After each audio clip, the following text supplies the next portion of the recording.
Joining us today to tell us more is Father Ignatius Mazanowski. He's the pastor at St. John Vianney and rector of the Chapel of the Holy Cross in Sedona. Father, welcome back to the Bishop's Hour. Thank you. It's wonderful to be here today and to share a little bit about the good things that are happening at the Chapel of the Holy Cross. And we're glad you're here. So generally speaking, why do people visit the Chapel of the Holy Cross? Yeah, it's very interesting. I've been looking at this the last 2 years as I've been there serving. And one, there's a lot of different kinds of people that come to the chapel, people of all faiths, not just Christian faith. There's a lot of Hindus, for instance, that come to the chapel, and people of no faith that come as well.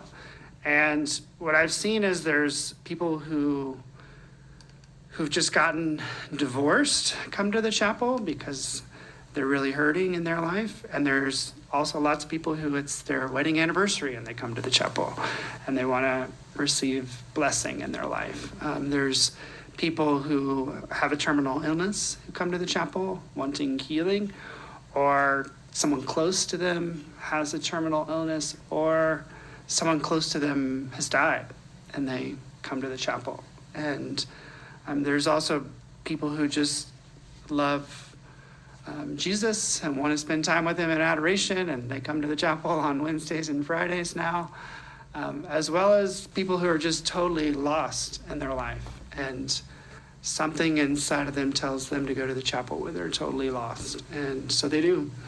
And there's some other different kinds of people as well. Of course, there's tourists and others, but it's interesting to me some of the reasons that people come, and also just how open they are when they come, because they seem to be much more open maybe than in other times in their life or other environments that they're So people of all faiths, like you mentioned, come to the chapel, and people of no faith in God come.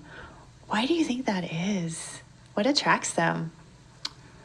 Well, there's a number of reasons. One, we have this 33-foot crucifix now, which is very, very unique, and it really draws you in. Jesus on the cross draws you in, and there's a place where you can stand in the chapel and look up, and Jesus is looking right at you from the crucifix. It's the way the artist designed it, and I tell people it's a reminder that Jesus loves you, that he's cares about you, that he hasn't forgotten you. There's also just the beauty of the chapel itself. The way it was designed is very unique, and the natural beauty that it sits in. And so beauty, God is kind of beauty with a capital B, and every other kind of beauty with a small b is a reflection of God, and it opens us to God if we recognize it.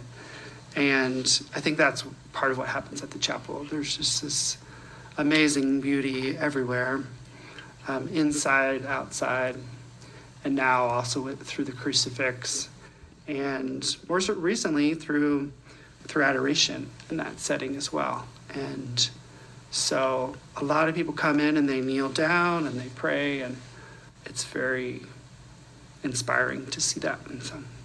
And So a beautiful place of prayer, and of course the incredible view. What's being offered there at the chapel? Sure. Well, about 2 years ago, we started offering this on Fridays, and then last year we started offering it on Wednesdays and Fridays. And what we offer is adoration from 12 o'clock to 3 o'clock on Wednesdays and Fridays, and then confession and healing prayer from 1 to 3. Mainly healing prayer is physical healing, and sometimes people that aren't Catholic come up and just want prayer, and so that's always special for them. And then we have Mass at 3 o'clock, and on the first Friday of the month, we call it a healing Mass. So I preach on healing and say some healing prayers after communion.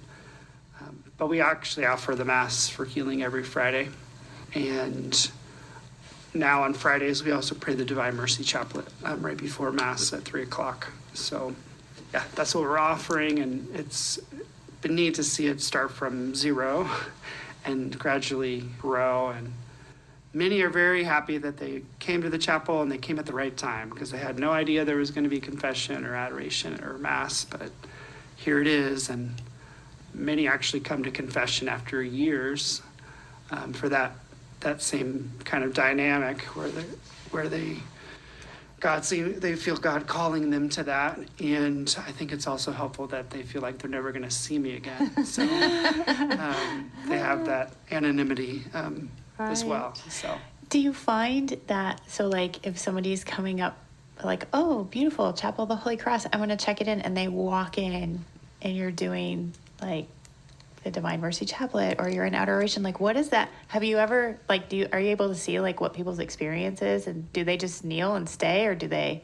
bolt? What does it look like?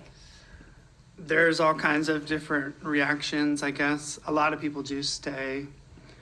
I don't always know why they're leaving or why they're staying. Of you know? course. So, but a lot of people ask this question, even just, what do you do with people who are causing disruptions during adoration? And honestly, it doesn't happen very much at all.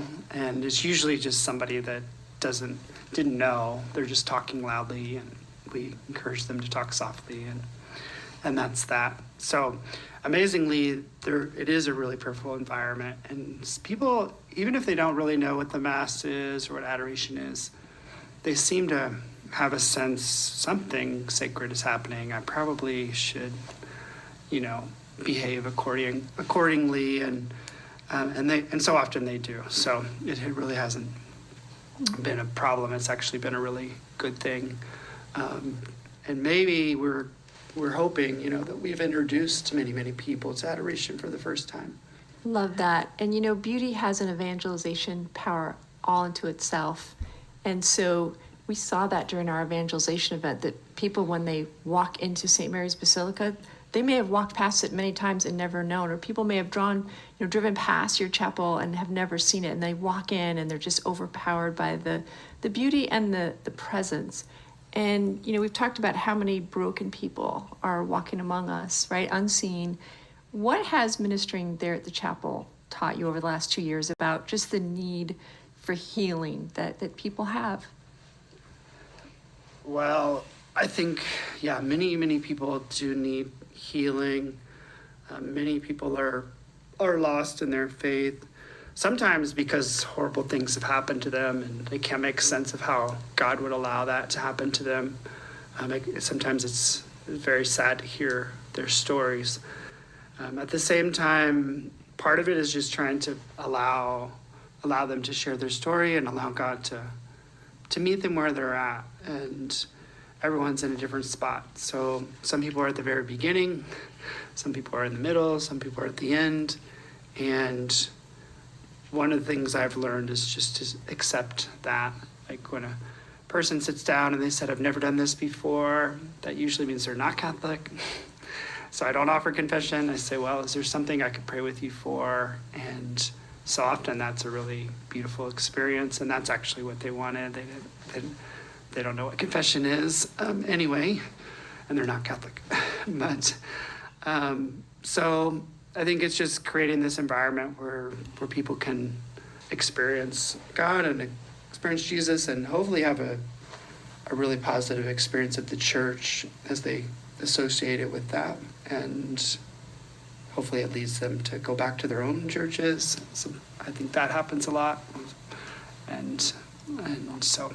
Oh, beautiful. We're going to have to make a trip up there. Yeah, for sure. It's been a while For since sure. I've been up there. The last time I was there, it was many years ago. There were like no holy things really going on. It was just kind of like a tourist attraction. And so I'm super excited to see what it's like now. And it must be a huge blessing for the people who come up there to have you receive them there with your background in healing and mercy and just who you are as a priest and as a person. I'm sure it's a huge blessing for everyone who comes to visit. So get up to the Chapel of the Holy Cross in Sedona. Visit Father Ignatius. Yeah, thank you, Jennifer. The real story is it's also a great blessing for me, and because it's such an amazing setting to be able to minister to people and hopefully extend God's healing love to them and help them with their struggles with faith, and help them have a new experience, of who God is in their life. Excellent. All right. Thanks so much, Father Ignatius. Thank you, You're Father. welcome.